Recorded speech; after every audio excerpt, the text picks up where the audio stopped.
I know on April 25th, Metaplanet's MNAV was at one of its lowest points, even as Bitcoin was moving up and other BTC treasury companies were also climbing higher. And for me, that stood out as clear signal at the time. And I think around that time, or the very next day, I saw you posting about it on X. Peter sort of referenced this as well. And for me, I was like, this guy totally gets it.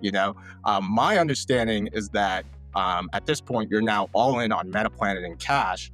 And so just breaking this down from first principles, what were your top thesis points that made you decide that time in April was the right moment to act and go really hard in on this asset?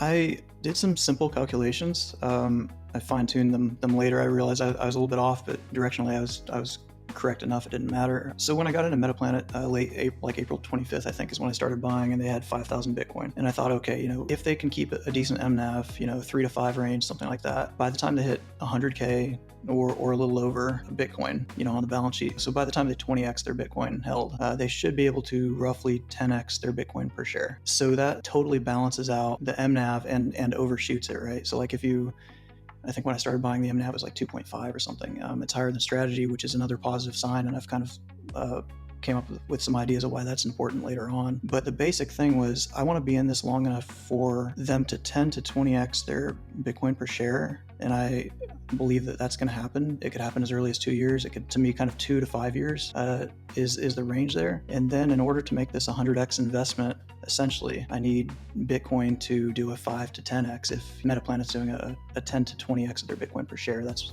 balances out to about 100x. So that seemed to be a good thesis. The whole game is to beat Bitcoin, to outperform Bitcoin. And with strategy being such a dominant player, they're, to me, really the thing to compare yourself to. So, I wouldn't touch anything else other than strategy unless I thought that they could run a lot faster, essentially.